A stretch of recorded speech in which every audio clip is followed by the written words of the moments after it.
வணக்கம். நாங்க Aishwarya. Indian polity chapter wise discussion through Laxmikanth text book 6th edition பார்த்துட்டு இருக்கோம். இன்னைக்கு சிட்டிசன்ஷிப் அப்படின்ற டாபிக்ல ஒரு இம்பார்ட்டன்ட் லெசன் டிஸ்கஸ் பண்ண போறோம்.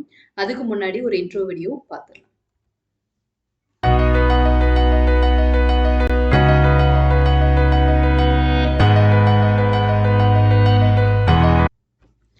லெசன் 87 தான் இன்னைக்கு பார்க்க போறோம்.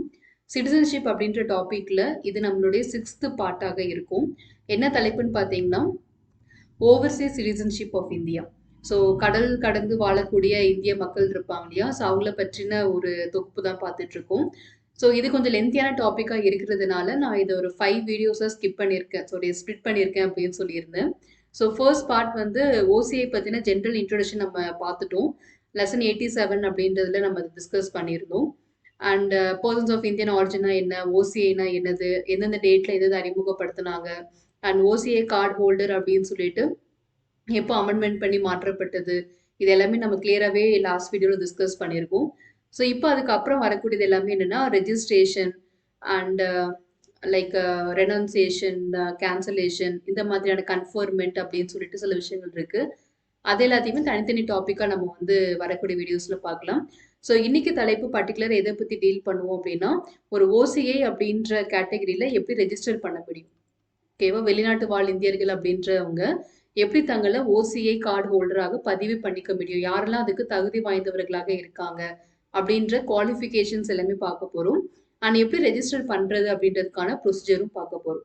ஸோ இன்னைக்கு வீடியோவில் அதுதான் இருக்கும். இதுக்கப்புறமா அவங்களுக்கு கொடுக்கப்படக்கூடிய உரிமைகள் என்ன, கன்ஃபர்மெண்ட் ஆஃப் ரைட்ஸ்லாம் என்ன அப்படின்றது அடுத்த வீடியோவில் பார்க்கலாம். அண்ட் மூன்றாவது வீடியோ வந்து லைக் ரெனான்சியேஷன், ஒரு ஓசிஐ கார்டு ஹோல்டர் எனக்கு இது வேண்டாம் அப்படின்னு சொல்லிட்டு அவராகவே துரத்தல் பண்ணுறது, வேண்டான்னு கொடுக்கறது எப்படி அப்படின்றது. நான்காவதாக நம்மளுடைய இந்தியன் கவர்மெண்ட் ஒரு ஓசிஐ கார்டு ஹோல்டருடைய உரிமையை நிராகரிக்கிறது, இனிமேல் உங்களுக்கு இந்த உரிமை இல்லை அப்படின்னு சொல்லிட்டு கேன்சல் பண்ணுறது, அது யாருக்கெல்லாம் பண்ணுவாங்க அப்படின்றது கடைசியாக நம்ம பார்த்துக்கலாம். ஸோ இன்னைக்கு டாபிக் என்ன அப்படின்றது பார்ப்போம். ஸோ மெயினாக நம்ம இதான் இன்னைக்கு டிஸ்கஸ் பண்ண போகிறோம். Registration of a overseas citizen of India card holder, OCI card ஹோல்டருடைய பதிவு செய்தல், ரெஜிஸ்ட்ரேஷன் அப்படின்ற மெத்தட் தான் டிஸ்கஸ் பண்ண போகிறோம். So the central government may on an application made in this behalf register as an overseas citizen of India card holder அப்படின்னு கொடுத்துருக்காங்க. அதாவது மொத்தமாக வந்து 3 மெத்தட்ஸ் இருக்குது, ஓகே, 3 கேட்டகரிஸ் அவங்க ஸ்ப்ளிட் பண்ணியிருக்காங்க. 3மே சென்ட்ரல் கவர்மெண்ட்டோடைய விஷயங்கள் தான், மத்திய அரசாங்கம் தான். ஒரு ஏன்னா நமக்கு முன்னாடியே பார்த்துருக்கோம், சிட்டிசன்ஷிப் அப்படின்ற ஒரு விஷயம் வந்து பாராளுமன்றம் சம்மந்தப்பட்டது. அவங்க தான் அதுக்கான குவாலிஃபிகேஷனாக இருக்கட்டும், கேன்சல் பண்ணுற விஷயங்களாக இருக்கட்டும், எல்லாமே அவங்க தான் டிசைட் பண்ணுவாங்க. So central government may on an application made in this behalf register as an overseas citizen of India card holder, எந்தெந்த மெத்தட்லலாம் அவங்க பண்ணுறாங்க அப்படின்றது பார்க்க போகிறோம். ஸோ ரெஜிஸ்ட்ரேஷன் அப்படின்றது என்ன மெத்தட் அப்படின்றது பார்க்கலாம். ஸோ ஃபர்ஸ்ட் நீங்கள் தெரிஞ்சுக்க வேண்டிய விஷயம், மத்திய அரசாங்கம் தான் ஒரு அப்ளிகேஷன் மெத்தடில் இதை அக்செப்ட் பண்ணி அவங்களுக்கான ஒரு ரெஜிஸ்ட்ரேஷனை பண்ணி கொடுக்குறாங்க அப்படின்ற வரைக்கும் இந்த பாயிண்ட்ல மட்டும் நீங்கள் நோட் பண்ணிக்கோங்க. இது கீழே வரக்கூடிய சப்டிவிஷன்ஸ்லாம் என்ன அப்படின்றது ஒன் பை ஒன்னாக பார்ப்போம். ஸோ ஃபர்ஸ்ட் திங் என்ன சொல்கிறாங்கன்னா, ஃபர்ஸ்ட் ஆக்சுவலாக 4 பாயிண்ட்ஸ் இருக்குது. ஃபர்ஸ்ட் கேட்டகரி அப்படின்னு இருக்கு இல்லையா, அதில் வந்து டோட்டலாக 4 பாயிண்ட்ஸ் இருக்கும். அந்த ஃபர்ஸ்ட் பாயிண்ட் தான் இது, any person of full age and capacity. Okay, so இந்த வார்த்தைக்கு மீனிங் என்ன அப்படின்னா, whoever has crossed the age of 18 years. So major அப்படின்னு நம்ம சொல்லுவோம் இல்லையா, அதுதான் ஃபுல் ஏஜ் அண்ட் கெப்பாசிட்டி அப்படின்னு சொல்லக்கூடியது. So any person of full age and capacity, அவங்களுக்கு இந்த விஷயங்கள் எல்லாமே பொருந்தும் அப்படின்னு சொல்லியிருக்காங்க. ஸோ ஃபர்ஸ்ட் பாயிண்ட் என்னன்னா, who is a citizen of another country. So OCI அப்படின்னாலே வந்து இந்தியா வம்சாவளியை சேர்ந்தவங்களா இருப்பாங்க, இல்லை இந்தியாவில் பிறந்தவங்களா இருப்பாங்க. பட் அட் ப்ரெசென்ட் அவங்க வெளிநாட்டில் வந்து குடியேறி அங்கே வந்து பிரஜையாக வாழ்ந்துட்டு இருப்பாங்க. So who is a citizen of another country, இன்னொரு நாட்டோடைய பிரஜையாக, குடிமகனாக அந்த மனிதன் இருக்காரு. ஆனால் அவர் அதுக்கு முன்னாடி இந்தியாவை சேர்ந்தவராக இருந்திருக்காரு. ஒன்று இந்தியாவில் பிறந்திருக்கலாம், இல்லை இந்தியாவில் அவங்களுடைய பேரண்ட்ஸோ கிராண்ட் பேரண்ட்ஸோ இருக்கலாம். ஸோ இந்த மாதிரி ஒரு தொடர்பு அவருக்கு இந்த நாட்டோட இருக்கும் போது அவருக்கு இந்த ஓசிஐ அப்படின்ற ஒரு அந்தஸ்து கொடுக்கறதுல தப்பு இல்லை அப்படின்னு சொல்லி தான் இதை அறிமுகப்படுத்தினாங்க. Who is a citizen of another country but was a citizen of India time of or at any time after the commencement of the constitution. So இந்த கமன்ஸ்மெண்ட் அப்படின்னு நம்ம எங்கெல்லாம் பார்க்குறோமோ அப்போ அதுக்கு என்ன அர்த்தம்னா 26th January 1950. நம்ம சிட்டிசன்ஷிப் அப்படின்ற டாபிக் ஆரம்பிச்சதுல இருந்து தான் பார்த்துட்டு இருக்கோம். கமன்ஸ்மெண்ட் அப்படின்றது இந்த தேதியை தான் அவங்க மென்ஷன் பண்றாங்க. ஸோ இந்த தேதிக்கு அப்புறமாக ஓகேவா, இந்த 26 ஜான் 1950க்கு அப்புறமா இந்தியாவோட குடிமகனாக அந்த மனிதன் இருக்காரு. ஸோ நம்ம நிறைய பார்த்துருக்கோம், நிறைய விதமான ப்ராசஸ் பார்த்துருக்கோம். அதுல ஏதோ ஒரு கேட்டகரியில அவர் இந்தியாவுடைய பிரஜையாக வாழ்ந்துட்டு இருந்திருக்காரு. சர்டன் இயர்ஸ்க்கு அப்புறமா அவர் வெளிநாடு போயிருக்காரு. அங்கேயே கொஞ்சம் தொழில் பண்ணி இல்ல படிச்சு முடிச்சு வேலை பார்த்து அங்கேயே செட்டில் ஆகி அந்த நாட்டுடைய குடிமகன் அப்படின்ற ஒரு அந்தஸ்தை வாங்கி அங்கேயே செட்டில் ஆயிட்டாரு. பட் அவருக்கு இந்தியாவோட ஒரு தொடர்பு இருக்கணும், லைக் இதான் என்னுடைய ஹோம் கண்ட்ரி அப்படின்றதுனால ஒரு தொடர்பு எடுக்கணும் அப்படின்னு விரும்புறாரு. அவருக்கான ஒரு அடையாளமாக தான் இந்த ஓசிஏ கார்டு அப்படின்றத கொடுக்குறாங்க. So who is a citizen of another country but was a citizen of India. ஒரு காலத்துல, ஒரு காலம் அப்படின்றது எந்த தேதியை மென்ஷன் பண்றாங்கன்னா ஜான் 26 1950க்கு அப்புறமா இந்தியாவோட குடிமகனாக அந்த மனிதன் இருந்திருக்காரு. பட் இப்போ இல்ல, இன்னொரு நாட்டை வாழ்ந்துட்டு இருக்காரு. அந்த மாதிரி மனிதர்கள் இருந்தாங்கன்னா அவங்களுக்கு ஓசிஐ கொடுக்கலாம், ஓசிஐ கார்டு அப்படின்றது கொடுக்கலான்றது ஃபர்ஸ்ட் பாயிண்ட்ல மென்ஷன் பண்ணப்பட்டது. செகண்ட் பாயிண்ட் பாருங்க, who is a citizen of another country. இதுவும் அதே பாயிண்ட் தான், இன்னொரு நாட்டோடைய பிரஜை but was eligible to be a citizen of India at the time of commencement of the constitution. So முன்னாடி பாயிண்ட்டுக்கும் இந்த பாயிண்ட்டுக்கு என்ன வித்தியாசம்னா, ஃபர்ஸ்ட் பாயிண்ட்ல வந்து அந்த பர்டிகுலர் பர்சன் இந்தியாவுடைய சிட்டிசனா இருந்திருக்காரு. அதுக்கப்புறமா தான் இன்னொரு நாட்டுக்கு போய் அங்க வந்து வாழ்ந்து அங்க அங்க குடியுரிமையை வாங்கியாச்சு. செகண்ட் பாயிண்ட்ல இந்தியாவோட பிரஜையாக அவங்க இல்ல. ஆனா 26 ஜனவரி 1950க்கு அப்புறமா நம்ம சில கேட்டகரிஸ் எல்லாம் கொடுத்துருந்தோம் இல்லையா, இந்த தகுதிகள் இருந்தா அவங்க இந்திய பிரஜை அப்படின்னு அந்தஸ்து வாங்குறதுக்கு வாய்ப்பு இருக்கு அப்படின்னு கொடுத்துருந்தோம். அந்த ஏதோ ஒரு கேட்டகரியில அந்த மனிதருக்கு குவாலிஃபிகேஷன் இருந்தா, அந்த மனிதன் நினைச்சிருந்தா வாங்கியிருக்கலாம். ஓகே, அதுக்கான தகுதி அந்த மனிதனுக்கு இருக்கு. ஏதோ ஒரு கேட்டகரியில அந்த மனிதனுக்கு வந்து இந்தியாவோட பிரஜை ஆகுறதுக்கான குவாலிஃபிகேஷன் இருக்கு. அப்படிப்பட்ட நபர்கள் வெளிநாட்டுல வாழ்ந்துட்டு இருந்தாங்கன்னா அவங்களுக்கு ஓசிஏ கார்டு ஹோல்டர் அப்படின்ற அந்தஸ்தை கொடுக்கலாம் அப்படின்னு செகண்ட் பாயிண்ட்ல கொடுத்துருக்காங்க. ஸோ ஃபர்ஸ்ட் பாயிண்ட்க்கும் செகண்ட் பாயிண்ட்டுக்கும் மோர்லெஸ் சேம் தான். பட் ஃபர்ஸ்ட் பாயிண்ட்ல அந்த மனிதன் சிட்டிசனாவே இருந்திருக்காரு, அதுக்கப்புறமா தான் இல்லாம இருந்திருக்காரு. பட் செகண்ட் பாயிண்ட் பொறுத்த வரைக்கும் அதுக்கு உண்டான எலிஜிபிலிட்டி மட்டும் அவர்கிட்ட இருக்கு. ஆனா அவர் சிட்டிசனா இல்லாம இன்னொரு நாட்டை தான் வாழ்ந்துட்டு இருந்திருக்காரு. ஓகே, ஸோ இந்த மாதிரி கேட்டகரி அவங்க மேலோட்டமா சொல்ல வரக்கூடிய விஷயம் என்னன்னா, யாரெல்லாம் இந்திய பிரஜை ஆகுறதுக்கான வாய்ப்புகள் இருக்கும், அந்த வாய்ப்பில் இருக்கக்கூடிய நபர்கள் இந்தியால வாழாம இன்னொரு நாட்டுல ஒரு தொழில் விஷயத்துக்காக அங்க போய் வாழ்ந்துட்டு இருக்காங்க, அங்கேயே செட்டில் ஆயிட்டாங்கன்ற போது அவங்களுக்கு இந்தியாவுடைய ஒரு தொடர்பு இருக்கிறதுக்கான ஒரு அங்கீகாரத்தை நம்ம கொடுக்கலாம் அப்படின்றதான் இது மூலியமா சொல்ல வரக்கூடியது. ஸோ இந்த ஃபர்ஸ்ட் பாயிண்ட்டும் செகண்ட் பாயிண்ட்டும் கிளியரா அண்டர்ஸ்டாண்ட் பண்ணிக்கோங்க. இன்கேஸ் உங்களுக்கு டவுட் இருந்துச்சுன்னா பின்னாடி நம்ம பாயிண்ட்ஸ் ரிமெம்பர்ல ஓவராலா நம்ம மைண்ட் மேப் போடும்போது கிளியரா புரிஞ்சிடும். அதுக்கப்புறமா கூட டவுட் இருந்துச்சுன்னா கமெண்ட்ல சொல்லுங்க, நான் அதுக்கப்புறமா கிளாரிஃபை பண்றேன். Okay, so first and second point கிளியரா நோட் பண்ணிக்கணும். So whoever having a full agent capacity, இன்னொரு நாட்டுடைய பிரஜையாக வாழ்ந்துட்டு இருக்காரு. ஃபர்ஸ்ட் பாயிண்ட், கமன்ஸ்மெண்ட் டேட்டுக்கு அப்புறமா இந்தியாவுடைய பிரஜையா இருந்து இப்போ இல்லாம இருந்தாங்கன்னா அவங்களுக்கு ஓசிஐ கார்டு ஹோல்டர் கொடுக்கலாம். செகண்ட் வந்து எலிஜிபிலிட்டி மட்டும் இருக்கு, பட் இப்போ அவங்க இங்க இல்லாம அவங்க வாழ்ந்துட்டு இருக்காங்க அப்படின்னா அவங்களுக்கு இந்த ஓசிஐ கார்டு அப்படின்ற கேட்டகரியில ரெஜிஸ்டர் பண்ணிக்கலாம். ஸோ ஃபர்ஸ்ட் 2 பாயிண்ட்ஸுமே கிளியரா பார்த்துக்கோங்க. தேர்ட் பாயிண்ட் என்னன்னா, who is a citizen of another country but belong to what territories became part after 15th August 1947. So இது என்ன அர்த்தம்னா, முன்னாடி நம்ம பார்த்தது வந்து கமன்ஸ்மெண்ட் டேட் பேஸ் பண்ணி பார்த்தோம். இது வந்து இண்டிபெண்டன்ட் டேட்டை பேஸ் பண்ணி கொடுத்துருக்காங்க. இந்தோ நாட்டுடைய பிரஜை தான். ஆனா 15th ஆகஸ்ட் 1947க்கு அப்புறமா, ஏன்னா அந்த தேதியில நம்ம வந்து இந்திய நாடு சுதந்திரம் அடைஞ்சிருச்சு. ஆனா சில காலகட்டங்களில் நமக்கு வந்து சில டெரிட்டரிஸை இந்தியாவோட மர்ஜ் பண்ணிக்கிட்டோம். லைக் சிக்கிம் எடுத்துக்கலாம், புதுச்சேரி, பாண்டிச்சேரி எடுத்துக்கலாம், கோவா, டாமன் அண்ட் டையூ, தாதர் நார் ஹவாலி, இந்த மாதிரி டெரிட்டரிஸ் எல்லாமே இந்தியாவுக்கு சொந்தம் இல்லாம இருந்தது. பின்னாடி நம்ம இந்தியாவுக்கு வந்து சொந்தமாயிருச்சு, மர்ஜ் பண்ணிட்டாங்க. ஒருவேளை இந்த நிலத்தோடைய மக்களாக அவங்க இருந்திருந்தாங்க அப்படின்னா இப்போ அட் ப்ரெசன்ட் நம்ம கூட சொந்தமான நிலமா இருக்கு. ஸோ அந்த பிரஜைகளுக்குமே நம்ம இந்த ஓசிஐ கொடுக்கலாம் அப்படின்னு சொல்லிட்டாங்க. ஓகே, ஸோ இந்திய மண்ணை சேர்ந்த நபர்கள் இருந்தாங்கன்னா கமன்ஸ்மெண்ட் டேட்டுக்கு அப்புறமா இந்தியாவோட குடிமகன் ஆகிறதுக்கான அந்தஸ்து இல்ல குடிமகனாக இருந்திருந்தா மட்டும்தான் ஓசிஐ அப்படின்ற கார்டை கொடுப்பாங்க.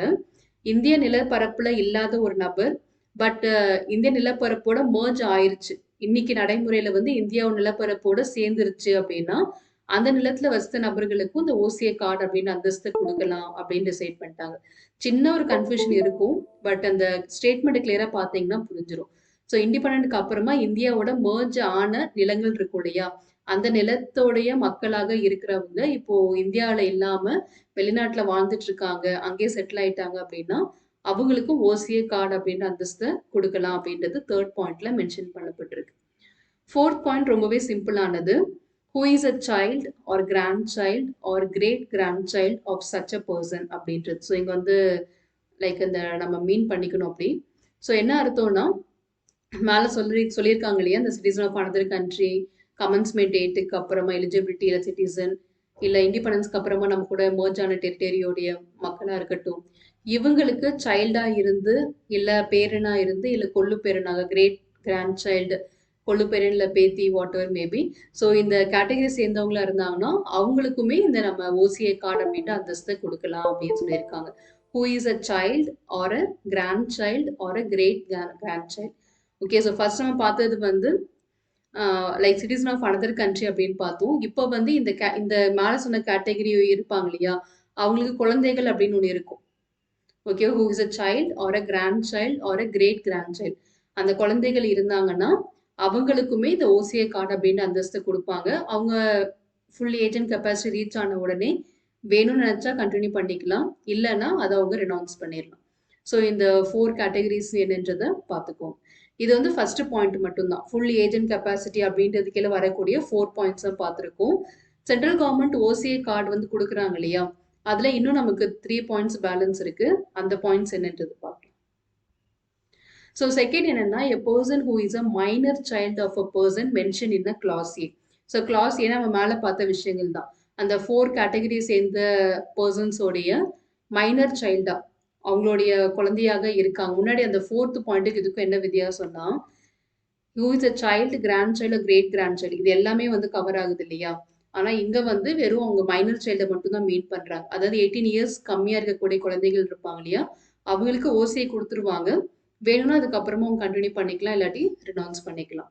சி பாயிண்ட் பொறுத்த வரைக்கும், a person who is a minor child and whose both parents are citizens of India or one of the parent is citizen of India. So minor சைல்டோடைய 2 பேரண்ட்ஸுமே சிட்டிசன் ஆஃப் இந்தியாவா இருக்கணுன்ற அவசியம் இல்லை. ஒருத்தர் இருந்தாலும் ஓகே தான், 2 பேர் இருந்தாலும் ஓகே. இல்லை யாராவது ஒருத்தர் தான் இந்தியாவுடைய பிரஜையாக வாழ்ந்துட்டு இருக்காங்க அப்படின்னா அவங்களும் வந்து மைனர் சைல்டுக்கு இந்த ஸ்டேட்டஸ் கொடுத்துடலாம் அப்படின்னு சொல்லியிருக்காங்க. So a person who is a minor child and whose parents are citizen of India or one of the parents is citizen of India. So கொஞ்சம் கன்ஃபியூஸ் ஆகிற மாதிரி தான் இருக்கும் ஓவராலாக பார்க்கும்போது. நம்ம பின்னாடி மைண்ட் மேப் போடும்போது கிளியராக புரிஞ்சிடும். நீங்கள் இண்டிவிஜுவலாக ஒவ்வொரு பாயிண்ட்டுமே என்னன்றதை மட்டும் புரிஞ்சுக்கோங்க. ஸோ 4வது பாயிண்ட்டை சொல்ல வரக்கூடியது லைக் மேரேஜ் ஆனதுக்கு அப்புறமா ஒரு இந்திய பிரஜை இருக்காங்க.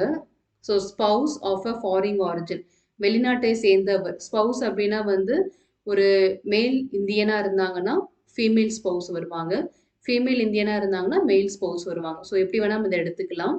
Female of a foreign origin of a citizen of India or spouse of foreign origin of a overseas citizen of India card holder. ஒன்று இந்தியாவுடைய பிரஜையாக இருக்கக்கூடிய நபர் இருக்காருங்க இல்லையா, அவங்களுடைய ஃபாரின் ஆரிஜின் ஸ்பவுஸாக இருந்தாலும் சரி, இல்லை ஓசிஏ கார்டு ஹோல்டர் இருக்காங்க இல்லையா, அவங்களுடைய ஸ்பவுஸாக இருந்தாலும் சரி, இவங்க 2 பேருமே வந்து இந்தியாவுடைய கனெக்டிவிட்டி இருக்கணுன்றதுனால இங்கே ரெஜிஸ்டர் பண்ணிக்கணும்னு விருப்பப்பட்டாங்கன்னா அவங்க ரெஜிஸ்டர் பண்ணி 2 இயர்ஸ் வந்து கண்டினியூஸாக அவங்க வாழணும். ஓகேவா? So whose marriage has been registered and subsisted, அது எந்த விதமான டிவோர்ஸ் அந்த மாதிரியான ப்ராசஸ்க்குள்ள போகாமல் subsisted for a continuous period of not less than 2 years. 2 வருஷங்கள் நீங்கள் ரெஜிஸ்ட்ரேஷன் பண்ணதுக்கு அப்புறமா கண்டினியூஸாக வாழ்ந்துட்டு இருந்தீங்க அப்படின்னா உங்களுடைய அப்ளிகேஷன்ஸை அவங்க கன்சிடர் பண்ணுவாங்க. ஸோ லைக் ஒரு சிட்டிசன் இருக்காங்க அப்படின்னா அவங்களுடைய ஸ்பவுஸ்க்கு வந்து கிடைக்கிறதுக்கு சான்ஸ் இருக்கா, ஈவன் தான் அவங்க ஃபாரின் ஆரிஜினாக இருக்காங்க, அந்த பர்டிகுலர் பர்சனுக்கு இந்தியாவுடைய எந்த சம்மந்தமும் இல்லை, கமன்ஸ்மெண்ட் அப்போவும் அவங்க இந்தியாவோட எலிஜிபிலிட்டியில் வரலை, இல்லை territories of India after August 15 கேட்டகரியிலையும் வரலை, இல்லை அவங்களுடைய grandparents great grandparents அந்த கேட்டகரியுமே அவங்க ஃபுல்ஃபில் பண்ணலை அப்படின்னா அவங்களுடைய ஹஸ்பண்ட் ஒரு ஒய்ஃப் இவங்க இந்தியன் ஆரிஜினாக இருக்காங்க, இல்லை இந்தியாவோட ஓசிஏ கார்டு ஹோல்டராக இருக்காங்கன்னா அவங்களுக்கும் வாங்கிக்கிறதுக்கான வாய்ப்புகள் இருக்கு. அப்போ நீங்க ரெஜிஸ்ட்ரேஷன் பண்றதுக்கு முன்னாடி பண்ண டேட்ல இருந்து 2 இயர்ஸ் கண்டினியூஸா நீங்க இருக்கணும். சேர்ந்திருந்தீங்கன்னா உங்களுக்கு அந்த வாய்ப்பு வந்து ஏற்படுத்தி கொடுக்குறாங்க. ஸோ இதான் வந்து ஸ்பவுஸ் அப்படின்ற கேட்டகரியில வரக்கூடிய ஒரு ஆப்ஷன். ஸோ சென்ட்ரல் கவர்மெண்ட் எப்படி வந்து ரெஜிஸ்ட்ரேஷன் மூலயமா ஓசிஏ கார்டு அப்படின்றத கொடுக்குறாங்கன்றத ஃபர்ஸ்ட் பார்ட் வந்து பார்த்துட்டோம். இதுக்கப்புறம் 2 பாயிண்ட் வந்து சின்னதாக தான் இருக்கும். So no person who are either of whose parents are grandparents or great grandparents had been a citizen of Pakistan or Bangladesh. So நம்ம ஃப்ரம் தி பிகினிங் இதான் பார்த்துட்டு இருக்கோம். ஓசிஐ அப்படின்ற கேட்டகரியில பாகிஸ்தான் அண்ட் பங்களாதேஷோட சிட்டிசன்ஸ்க்கு கண்டிப்பாக ஓசிஐ ஸ்டேட்டஸ் வரவே வராது. ஸோ இவங்க என்ன சொல்றாங்கன்னா, ஏதோ ஒரு பர்சன் இருக்காங்க, அந்த பர்சனோடைய பேரண்ட்ஸாக இருக்கட்டும், இல்லை கிராண்ட் பேரண்ட்ஸாக இருக்கட்டும், தாத்தா பாட்டியா இருக்கட்டும், இல்லை கிரேட் கிராண்ட் பேரண்ட்ஸாக இருக்கட்டும், 3 தலைமுறையுமே அவங்க எடுக்கிறாங்க. அந்த 3 ஜென்ரேஷன்ஸ்ல யாராவது ஒருத்தங்களாவது பாகிஸ்தான் அண்ட் பங்களாதேஷோட ஆரிஜின்ல இருந்தவங்களா இருந்தாங்கன்னா கண்டிப்பா அந்த பர்டிகுலர் பர்சனுக்கு ஓசிஐ வரவே வராது. ஓகே, ஸோ ஓசிஐ வேணும் அப்படின்னு நினைக்கிறவங்க தன்னுடைய 3 ஜென்ரேஷன் சேர்ந்தவங்க கட்டாயம் பாகிஸ்தான் பங்களாதேஷ் டெரிட்டரியை சேர்ந்தவங்களாக இருக்கக்கூடாது. இருந்தால் அதை நிராகரிச்சிருவாங்க. ஓகே, ஸோ இந்த 2 நாடுகள் மட்டும் இல்லை, பின்னாடி வேற ஏதாவது நாடுகளை இதுக்குள்ள இன்க்ளூட் பண்ணணும்னு நினைச்சா சென்ட்ரல் கவர்மெண்ட் பண்ண முடியும். அப்படி பண்ணும்போது அவங்களுக்கும் அது இல்லாமல் போகும்னு சொல்லியிருக்காங்க. So such other country as the central government may specify shall be eligible for registration as an overseas citizen of India card holder. ஓகேவா? ஸோ இந்த பாயிண்ட்டை பார்த்துக்கோங்க. ஸோ இந்த 3 ஜென்ரேஷன் வந்து எடுத்துக்கிறாங்க. பாகிஸ்தான் அண்ட் பங்களாதேஷை சேர்ந்தவங்களா இருந்தால் அவங்களுக்கும் இது கட்டாயம் கிடைக்காது. ஸோ லாஸ்ட் 2 பாயிண்ட்ஸ் மட்டும் என்னன்னு பார்ப்போம். ஸோ சென்ட்ரல் கவர்மெண்ட் தான் இந்த அப்ளிகேஷன் ப்ராசஸ் மூலயமா இஷ்யூ பண்ணுறாங்கன்றது ஃபர்ஸ்ட் ஏ பாயிண்ட் நம்ம பார்த்துருந்தோம். அதுக்குள்ள தான் நம்ம 4 சப்டிவிஷன்ஸ்குள்ள 1 by 1 நம்ம பார்த்தோம். இப்போ இங்கே பார்க்குறது என்னன்னா, central government may specify the date from which the existing persons of Indian origin shall be deemed to be overseas citizen of India card holder. So நம்ம முன்னாடி இன்ட்ரோடக்ஷன்லேயே பார்த்துருக்கோம். முன்னாடி வந்து பிஐஓ தனியாக இருந்தது, ஓசிஏ தனியாக இருந்தது. ஒரு பர்டிகுலர் டைமுக்கு அப்புறமா தான் ரெண்டுத்தையுமே வந்து அவங்க மர்ஜ் பண்ணாங்க அப்படின்னு பார்த்தோம் இல்லையா? ஸோ 2002ல் பிஐஓ கொடுத்துருப்பாங்க, 2005ல் ஓசிஏ இன்ட்ரடியூஸ் பண்ணியிருப்பாங்க. அதுக்கப்புறமா சில கன்ஃபியூஷன்ஸ் வர ஆரம்பிச்சிச்சு. ஸோ ரெண்டுத்தையுமே ஒன்றா சேர்த்துடலாம் அப்படின்னு சொல்லிட்டு ரெண்டுமே வந்து கம்பைன் பண்ணி கொண்டு வந்திருப்பாங்க. ஸோ ஓசிஏ கார்டு ஹோல்டர் அப்படின்றது 2015ல் இஷ்யூ பண்ணியிருப்பாங்க இல்லையா? ஸோ அதுதான் இங்கே மென்ஷன் பண்ணுறாங்க. ஸோ எந்த தேதியில இருந்து பிஐஓ அப்படின்னு இருக்கிறவங்க ஓசிஐ கீழே வருவாங்க அப்படின்றது சென்ட்ரல் கவர்மெண்ட் தான் இந்த டேட்டை டிசைட் பண்ணும் அப்படின்றது செகண்ட் பாயிண்ட்ல கொடுத்துருக்காங்க. தேர்ட் பொறுத்த வரைக்கும் என்ன விஷயம்னா, not withstanding any thing contain in point 1. First நம்ம பார்த்தோம்ல அந்த point 1, central government May if it is satisfied that special circumstances, அதாவது இந்தந்த வழிமுறைகள் இருந்தால் நீங்கள் ஓசிஏ கார்டு வாங்கலாம் அப்படின்னு சொல்லி நம்ம ஃபர்ஸ்ட் பாயிண்ட்ல பார்த்துருந்தோம். அந்த பாயிண்ட் இல்லாமல் வேற ஏதாவது சிறப்பு கேட்டகரியில் ஸ்பெஷல் சர்க்கம்ஸ்டன்சஸில் சென்ட்ரல் கவர்மெண்ட் ஏதாவது நபருக்கு ஓசிஏ கொடுக்கணும்னு விருப்பப்பட்டால் அதை அவங்களால கொடுக்க முடியும். ஸோ அதில் மென்ஷன் பண்ண ப்ராசஸில் மட்டும்தான் கொடுக்க முடியும் அப்படின்னு இல்லை. சில நேரங்களில் ஸ்பெஷல் சர்க்கம்ஸ்டன்சஸை கன்சிடர் பண்ணி சென்ட்ரல் கவர்மெண்ட் ஏதாவது ஒரு பர்சனுக்கு தங்களுடைய ரெஜிஸ்ட்ரேஷன் மெத்தட் மூலியமாக ஓசிஐ அந்தஸ்து வந்து கொடுக்கறதுக்கு வாய்ப்புகள் இருக்கு. ஆஃப்டர் ரெக்கார்டிங் தி சர்க்கம்ஸ்டன்சஸ், எந்த காரணத்துக்காக கொடுக்குறாங்க அப்படின்றத ரைட்டிங் மூலிமா சென்ட்ரல் கவர்மெண்ட் ரெஜிஸ்டர் பண்ணணும். அப்படி பண்ணதுக்கு அப்புறமா அந்த பர்டிகுலர் பர்சனுக்கு ஓசிஏ கார்டு ஹோல்டர் அப்படின்ற அந்தஸ்து கொடுக்கப்படும்.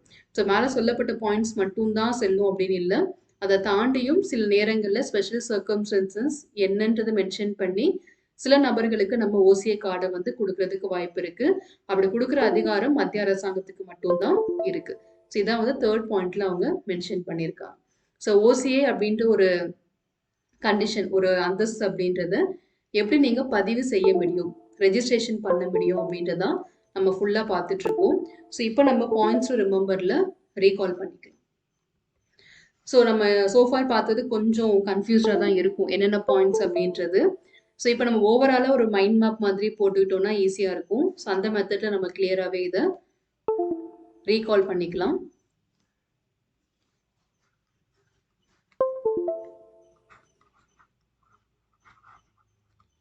So registration of OCI card holder.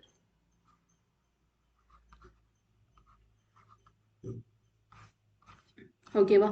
So இதில் வந்து டோட்டலாக நம்ம 3 பாயிண்ட்ஸ் பார்த்துருக்கோம். அந்த 3 பாயிண்ட்ஸ் என்ன அப்படின்றது 1 by 1 பார்க்கலாம். ஸோ ஃபர்ஸ்ட் நம்ம என்ன பார்த்துருந்தோம்னா, சென்ட்ரல் கவர்மெண்ட் 3 பாயிண்ட்ஸ் இருக்குன்னு சொன்னேன் இல்லையா? அதில் நான் இங்கே எழுதிடுறேன். சென்ட்ரல்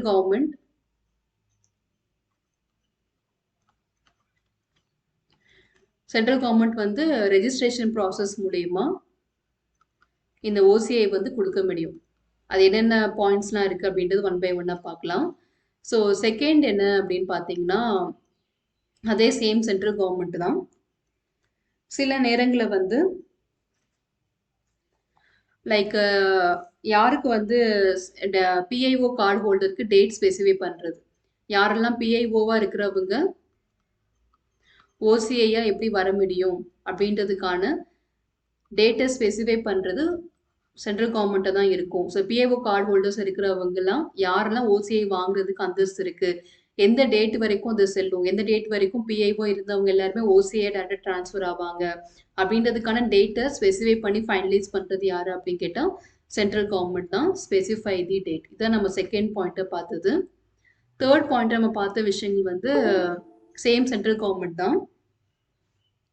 ஸ்பெஷல் சர்க்கம்ஸ்டன்சஸில் எப்படி வந்து ஒரு பர்டிகுலர் பர்சன்ஸ்க்கு ஓசிஐ கொடுக்க முடியும், அந்த ஸ்பெஷல் சர்க்கம்ஸ்டன்ஸ் என்னன்றதை ரைட்டிங்காக அவங்க கொடுத்ததுக்கு அப்புறமா ரெஜிஸ்டர் பண்ணி அந்த பர்டிகுலர் பர்சன்ஸ்க்கு சிறப்பு அடிப்படையில், சிறப்பு அந்தஸ்தில், சிறப்பு சலுகைகள் அடிப்படையில் ஒரு பர்சனுக்கு நம்ம முன்னாடி மென்ஷன் பண்ண க்ரைட்டீரியா இல்லாமல் வேற ஏதோ ஒரு க்ரைட்டீரியாவில் உங்களால் ஓசிஐ அப்படின்ற விஷயத்த கொடுக்க முடியும். இந்த 3 பாயிண்ட்ஸை மேஜராக அவங்க இதில் கொடுத்துருக்காங்க.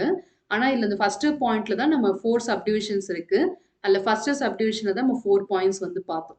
ஓகேவா? ஸோ இப்படி பார்த்தா உனக்கு ஈஸியாக இருக்கும். நம்ம வந்து ஒரு பேராகிராஃபாக பார்த்தோம் இல்லையா? ஸோ இந்த மாதிரி ஞாபகம் வச்சுக்கோங்க. ஒரு ஓசிஐ கார்டு ஹோல்டர் எப்படி ரெஜிஸ்ட்ரேஷன் பண்ணிக்கிறது, அதுக்கு சென்ட்ரல் கவர்மெண்ட் தான் பண்ண முடியும். அவங்க 3 மெத்தட்ஸ் வந்து கொடுத்துருக்காங்க. ஃபர்ஸ்ட் மெத்தட் வந்து ரெஜிஸ்ட்ரேஷன், பதிவு செய்கிற மெத்தட் வந்து அதை நம்ம டீட்டெயிலாக பார்க்கலாம் இப்போது.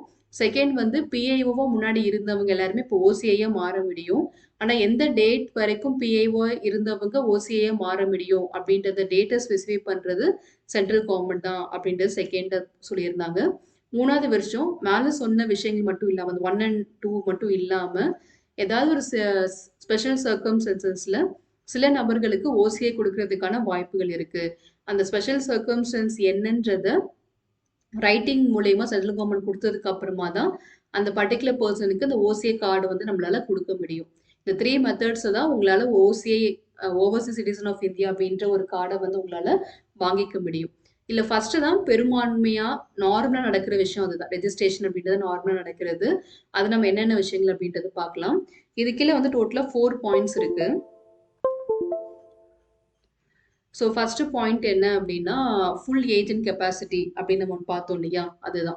அதை தான் ஃபர்தராக டிவைட் பண்ணி நமக்கு 4 பாயிண்ட் கொடுத்துருப்பாங்க. ஃபுல் ஏஜ் நம்ம பார்க்குறது எல்லாமே இந்த ஃபஸ்ட்டு பாயிண்ட் தான் பார்த்துட்ருக்கோம். ஓகேவா? 2 and 3 இல்லை, ஃபஸ்ட்டு தான் வந்து நம்ம டீட்டெயிலாக டிஸ்கஸ் பண்ணிகிட்ருக்கோம். ஃபுல் ஏஜ் அண்ட் கெப்பாசிட்டி 18 இயர்ஸ்க்கு மேலே இருக்கிறது அப்படின்னு. ஸோ இது கீழே வந்து அவங்க 4 பாயிண்ட்ஸ் வந்து டிவைட் பண்ணியிருந்தாங்க. ஃபர்ஸ்ட் பாயிண்ட் என்னென்னா, citizen of other country,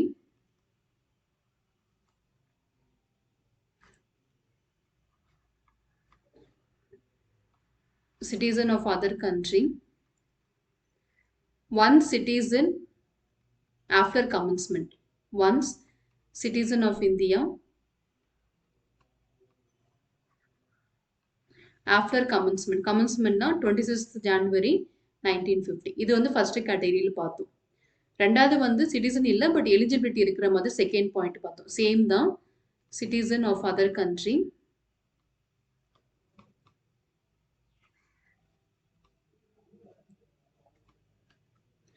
eligible to be citizen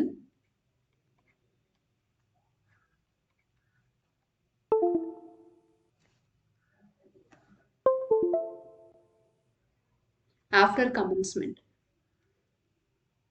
இது நம்ம செகண்ட் பாயிண்டாக பார்த்தது. மூணாவது பாயிண்ட் என்ன பார்த்தோம்னா, territory after August 15, 1947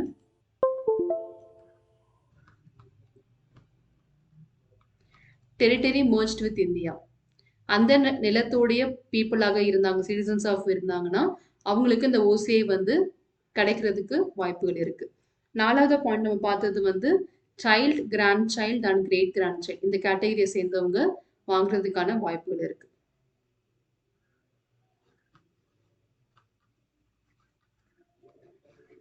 great grandchild. ஓகேவா? இது வந்து ரெஜிஸ்ட்ரேஷன்ல ஃபர்ஸ்ட் பாயிண்டோடைய 4 சப்டிவிஷன்ஸ்.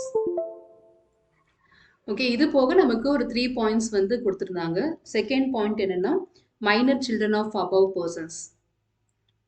இந்த மேலே சொல்லியிருக்காங்க இல்லையா, கிளாஸ் 1 நம்ம ஃபுல் ஏஜ் அண்ட் கெப்பாசிட்டியில் அந்த இந்த 4 கேட்டகரியை சேர்ந்த மைனர் சைல்டாக இருந்தாங்கன்னா மைனர் சைல்ட் ஆஃப் அபவ் அவங்களுக்கு வந்து கொடுக்கறதுக்கு வாய்ப்புகள் இருக்கு.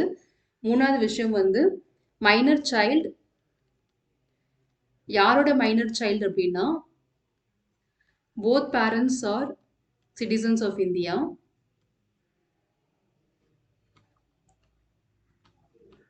ரெண்டு பேருமே இந்தியாவுடைய சிட்டிசன்ஸாக இருக்காங்க, அந்த மைனர் சைல்டு மட்டும் வெளியில இருக்காங்க. ஓகேவா? அவங்க வந்து வேற நாட்டோடைய பிரஜையாக இருக்காங்கன்னா அவங்களுக்கு வாங்குறதுக்கு வாய்ப்புகள் இருக்கு. இல்லை any one parent, maybe father or mother யாராக இருந்தாலும் அந்த குழந்தைக்கும் வாங்கிக்கிறதுக்கான வாய்ப்புகள் இருக்கு. எனி ஒன் பேரண்ட் அப்படின்னு எடுத்துக்கோங்க. அண்ட் லாஸ்ட்டாக நம்ம பார்த்தது வந்து ஸ்பவுஸ் கேட்டகரி. ஒரு ஸ்பவுஸ் அப்படின்றது வந்து இந்தியாவுடைய ஓசிஏ கார்டு ஹோல்டருடைய ஸ்பவுஸாக இருந்தாலும் சரி, இல்லை சிட்டிசன்ஸ் உடைய ஸ்பவுஸ் இருந்தாலும் சரி, இந்தியன் சிட்டிசன்ஸ் உடைய ஸ்பவுஸாக இருந்தாலும் சரி, ரெண்டு பேருமே இந்த ஓசிஏ அப்படின்ற கார்டை வாங்கிக்கிறதுக்கான வாய்ப்புகள் இருக்கு. அவங்க என்ன பண்ணணும் அப்படின்னா ரெஜிஸ்ட்ரேஷன் அப்படின்ற ப்ராசஸ் மூலயமா இருந்து 2 இயர்ஸ் வந்து கண்டினியூஸாக அவங்க தங்களுடைய மேரேஜ் லைஃப்பை கண்டினியூ பண்ணணும். அப்படி பண்ணால் ரெஜிஸ்ட்ரேஷன் அப்படின்ற மெத்தட் மூலிமா ஸ்பவுஸ்க்கு கிடைக்கிறதுக்கு சான்ஸ் இருக்குது. ஸோ இதான் நம்ம ரெஜிஸ்ட்ரேஷன் அப்படின்ற மெத்தடில் பார்த்தது. ஸோ இப்போ ஓரளவுக்கு கிளியராக இருக்கும்னு நினைக்கிறேன். ஸோ நம்ம பேராகிராஃபாக பார்த்ததுக்கும் இதுக்கும் வித்தியாசம் இருக்குது. டோட்டலாக 3 methods central government OCA card ஹோல்டரை பதிவு செஞ்சு கொடுக்குறாங்க. ஒன்று ரெஜிஸ்ட்ரேஷன் ப்ராசஸ் தான் வந்து டீட்டெயிலாக இருக்கும். அதுதான் நம்ம இங்கே 4 பாயிண்ட்ஸ் ஏபிசிடின்னு பார்த்துருக்கோம். அதில் ஏ வந்து ஃபுல் ஏஜ் அண்ட் கெப்பாசிட்டி இருக்கு இல்லையா, அதை வந்து நம்ம வந்து 4 பாயிண்ட்ஸ் அவங்க ஃபர்தராக சப்டிவைட் பண்ணியிருந்தாங்க. அந்த கேட்டகரி என்னன்றதையும் பார்த்தாச்சு. செகண்ட் வந்து பிஐஓவாக இருக்கிறவங்களுக்கு ஓசி அந்தஸ்து எப்படி கொடுக்குறாங்க, எந்த டேட் வந்து செல்லும் அப்படின்றது சென்ட்ரல் கவர்மெண்ட் சொல்லிடுவாங்க. தேர்ட் பொறுத்த வரைக்கும் இந்த கேட்டகரி இல்லாமல் ஸ்பெஷல் சர்க்கம்ஸ்டன்சஸ்லையும் நம்மளால் வந்து கொடுக்க முடியும். அது சென்ட்ரல் கவர்மெண்ட் வந்து டைம் டு டைம் டிசைட் பண்ணுவாங்க. என்ன ஸ்பெஷல் சர்க்கம்ஸ்டன்ஸ் அப்படின்றத ரைட்டிங்கில் அவங்க கொடுத்ததுக்கு அப்புறமா தான் அந்த பர்டிகுலர் பர்சனுக்கு ஓசிஏ கார்டு வந்து கொடுக்க முடியும். ஸோ இதான் மேஜராக 3 பாயிண்ட்ஸு. அந்த 3 பாயிண்ட்ஸில் ஃபர்ஸ்ட் பாயிண்ட்டுடைய சப்டிவிஷன்ஸ் எல்லாமே நம்ம கிளியராக பார்த்துட்டோம். ஸோ அடுத்த டாபிக் என்னன்னா conferment of rights on overseas citizens of India card holder. இந்த ஓசிஏ கார்டு ஹோல்டருக்குன்னு கொடுக்கப்படக்கூடிய உரிமைகள் என்ன, இவ்வளோ கஷ்டப்பட்டு நீங்கள் வாங்கிட்டீங்க, இது வாங்கினது மூலியமா உங்களுக்கு என்ன கிடைக்க போகுது அப்படின்றதான் பார்க்க போகிறோம். So conferment of rights on OCA card holder. So இன்னைக்கு நம்ம பார்த்த தலைப்பில் ஏதாவது சந்தேகம் இருந்துச்சுன்னா நீங்கள் கமெண்ட்ல கேளுங்க, நான் உங்களுக்கு எக்ஸ்பிளைன் பண்ணுறேன். நிறைய பேர் வந்து கமெண்ட்ஸில் டவுட்ஸ்லாம் கேட்டிருக்கீங்க. ஸோ அதை நான் எப்படி உங்களுக்கு கிளாரிஃபை பண்ணுறது தெரியல. ஆக்சுவலாக நான் கீழே டிஸ்கிரிப்ஷன் பாக்ஸில் வாட்ஸ்அப் குரூப் லிங்க்கும் டெலிகிராம் குரூப் லிங்க்கும் நான் அட்டாச் பண்ணியிருந்தேன். ஸோ அதில் மோஸ்ட்லி வாட்ஸ்அப்பில் நீங்கள் கனெக்ட் பண்ணியிருந்தீங்க அப்படின்னா உங்களுக்கு நான் வாய்ஸ் மெசேஜ்லேயே ஆன்சர் வந்து டவுட் எதையுமே நான் கிளாரிஃபை பண்ணிடுவேன். பட் நான் யாரும் அந்த மாதிரி கனெக்ட் ஆக மாட்டேங்கிறீங்க. ஸோ பெட்டர் நம்ம என்ன பண்ணலான்னா தனியாக நம்ம வந்து டவுட் கிளியரிங் வீடியோஸ் அந்த மாதிரி ப்ரொவைட் பண்ணலாம். ஸோ யாராவது வீடியோஸ் பார்த்து ஏதாவது சந்தேகம் இருக்குது அப்படின்னு கேட்டிருந்தீங்கன்னா மோஸ்ட்லி பை ரைட்டிங் எக்ஸ்ப்ளனேஷன் மூலியமாக என்னால் கொடுக்க முடியும் அப்படின்னா பெட்டர் நான் அதிலே கொடுத்துட்றேன். இல்லை வாய்ஸ் நோட்டாக தான் கொடுக்கணும் அப்படின்ற மாதிரி லென்த்தியாக இருந்துச்சு அப்படின்னா தனியாகவே நம்ம டவுட் கிளாரிஃபை பண்ணுற மாதிரி ஒரு வீடியோ வந்து பண்ணிடலாம். ஸோ அந்த மாதிரி பண்ணும்போது மற்ற நபர்கள் யாருக்கெல்லாம் சந்தேகம் இருக்கோ அவங்களுக்கு அது கிளாரிஃபை ஆகிறதுக்கு சான்ஸ் இருக்குது. ஸோ நம்ம அந்த மாதிரி ஸ்டார்ட் பண்ணிடுவோம். ஸோ முடிஞ்ச வரைக்கும் நான் டெக்ஸ்ட்டில் பண்ண ட்ரை பண்ணுறேன். டெக்ஸ்ட் பண்ண முடியல, ரொம்ப லென்த்தியாக இருக்குன்னா மட்டும் நான் இந்த வீடியோவுக்கு போகலாம். ஸோ ஏதாவது டவுட் இருந்துச்சுன்னா கமெண்ட்டில் தெரிவிங்க, நான் கிளாரிஃபை பண்ணுறேன். உங்களோட லட்சியங்கள் வெற்றியடைய வாழ்த்துக்கள். படிப்போம், பகிர்வோம், வெற்றியடைவோம். Let's crack it. நன்றி.